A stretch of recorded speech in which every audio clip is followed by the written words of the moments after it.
Hola amigos de En Consulta, soy Juan Carlos Ruiz y este segmento de política nos acompañaré para poder hacer algunas consultas y algunas entrevistas sobre la coyuntura de temas de salud. Una de las cosas que anunció el presidente Castillo y el primer Bellido en su presentación al Congreso fue un convenio con el gobierno ruso para poder producir la vacuna Sputnik 5 en el país. Al día siguiente, el ministro de Salud anunció que este convenio sí se iba a dar, pero era un proceso que tenía que darse al 2023. Para poder entrar en detalle y poder conocer cuán posible, cuán realizable es esta acción, hemos invitado hoy a César Cabezas. César Cabezas es exdirector del Instituto Nacional de Salud, médico infectólogo, tropicalista, además profesor de la Universidad de San Marcos, un viejo batallador, médico batallador de grandes líderes en el tema de la salud, que además conoce de cerca que el Perú ya ha sido partícipe de hacer vacunas y contribuir con producción de vacunas ya hace varios años cuando lo hicimos para erradicar la viruela en el mundo. César, bienvenido a En Consulta, ¿cómo estás? Buenas, Juan Carlos. Un gusto tenerte en tu programa y comentar en relación al tema de la vacuna. César, primera Eh, pregunta y al punto. Cuéntanos, el Perú ya ha sido un productor de vacunas en la época de la viruela. Eso estamos hablando de hace unos 30 años más o menos. sí, en realidad la viruela la trajeron los conquistadores y en 1896 se producía la vacuna pasando de escalificando de una lesión de un niño a otro niño, ¿no? Ese era un método muy cruento, pero que se usaba.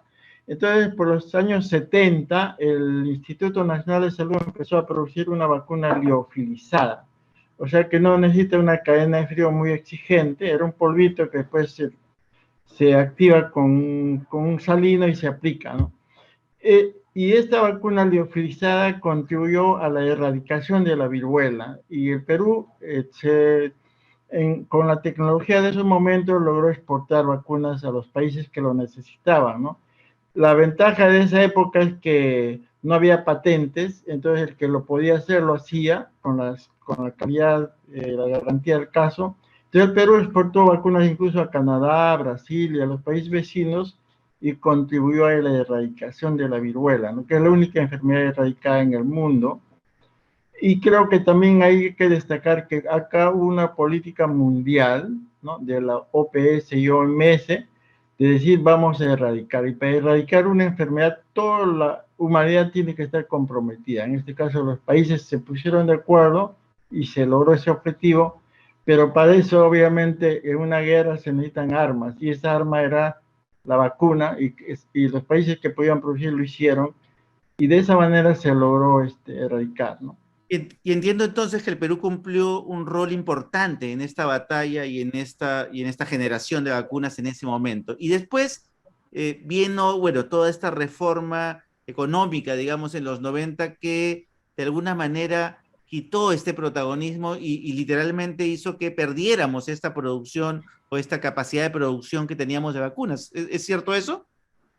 Sí, cada vez siempre la falta de apoyo a la ciencia y la tecnología hizo pues que vayan deteriorándose estas capacidades, aunque de manera limitada se ha seguido produciendo vacunas contra la rabia, por ejemplo, pero las tecnologías van cambiando, uno debe estarse actualizando, y en un mundo globalizado no puede haber autarquía en la tecnología, es imposible, tenemos que interactuar más que depender. Entonces, acá tenemos necesidades y creo que es muy oportuno mencionar que la necesidad de que el país tenga una planta existe, porque tenemos enfermedades endémicas que no necesitan una gran cantidad de vacunas, pero son necesarias porque no tienen rentabilidad económica, pero sí alta rentabilidad social.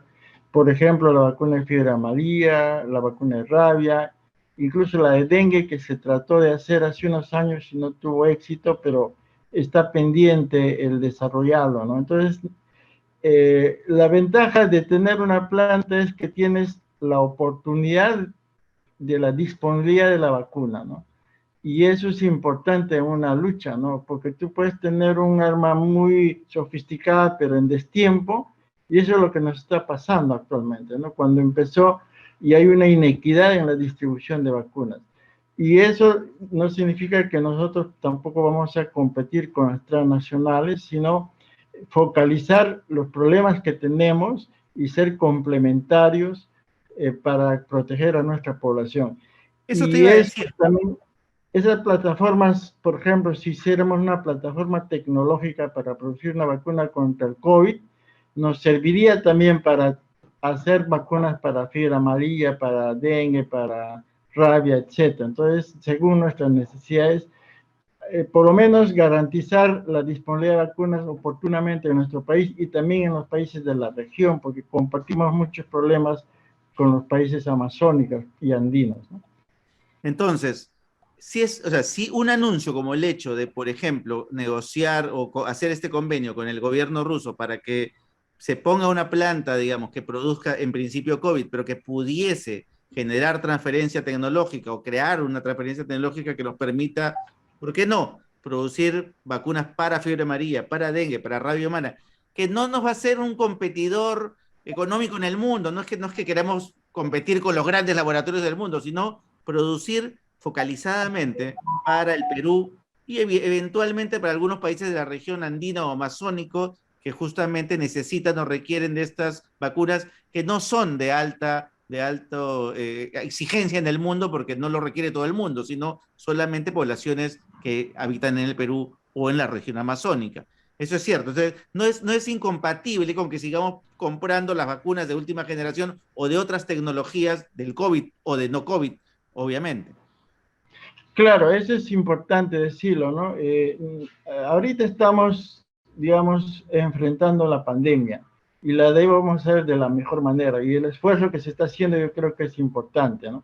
Se está vacunando, hay que acelerar esa vacunación, a vacunar a otros grupos poblacionales también para, por ejemplo, ya hacer la presencialidad en las escuelas, universidades, etcétera. Yo creo que ese proceso no debe parar y debe continuar. Esto no es un factor distractor, sino es algo que se ha venido pensando de antes, sino que no se ha implementado.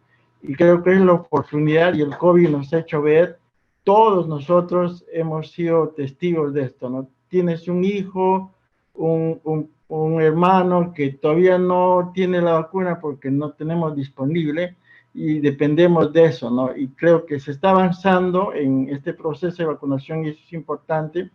Igualmente, todas las vacunas que se usan para niños, por ejemplo, son como 17 vacunas, son importadas y son traídas a través de un fondo rotatorio de la Organización Panamericana de la Salud. Yo creo que es una estrategia muy interesante. Esto te garantiza un costo razonable y la calidad de la vacuna. Y eso creo que no debe dejarse de hacer, debe seguir ese proceso. Y obviamente los laboratorios del mundo, las transnacionales, producen eso y abastecen a través de la OPS o de la OMS a los países del mundo. Complementariamente a eso es que tenemos enfermedades para las cuales no tenemos ese acceso. Entonces debiéramos tener una planta con ese objetivo. Y no solamente pensando en vacunas, también pensando en el tema de las pruebas de laboratorio, ¿no? Por ejemplo, al comienzo de la pandemia no había pruebas de laboratorio y también el INS ha isotérmica, que actualmente se está usando en algunos laboratorios, se ha simplificado el método, se ha bajado el costo y eso lo hace más accesible, ¿no? Y creo que ahí también hemos interactuado con otros países para transferencia tecnológica, porque un país solo, aún el más desarrollado, no lo puede hacer todo, tiene que interactuar. Y en ese sentido, el INS, por ejemplo, ha desarrollado una prueba que se llama LAM para el diagnóstico molecular, que se ha instaurado en varios hospitales y laboratorios del país. Y así podemos mencionar otras cosas, el tema de las mascarillas, por ejemplo, ¿no? Necesitamos, si potencialmente puede haber una tercera ola, necesitamos mascarillas, por ejemplo, las mascarillas deben tener dos características. Uno es el filtro, para que las partículas virales o que vienen esas secreciones no entren, pero lo otro es el ajuste, que significa que la mascarilla Se amolde. debe ajustarse bien al rostro de la persona, ¿no? Y por eso es que se recomienda el uso de doble mascarilla, una quirúrgica por dentro y una de tela por encima. Sin embargo, por ejemplo, ya se tiene un prototipo de una mascarilla quirúrgica que es simple y que tiene buen filtro, y el ajuste se le está dando con unas siliconas. Se tiene el prototipo, pero ¿quién lo produce, no? Y ahí vienen las alianzas con las empresas, con los privados, para que se desarrolle un prototipo, una universidad o el instituto, o sea, alguien lo tiene que producir. Y esas cosas estamos aprendiendo en esta pandemia, ¿no? A veces la investigación no solo debe quedar en una publicación, yo soy famoso porque he publicado artículos y ahí me quedo ahí, no, debemos dar el siguiente paso de que ese conocimiento debe servir a la población, debe servir para combatir este tipo de problemas como esta pandemia, el COVID y otros problemas sanitarios que tiene el país. Gracias, César.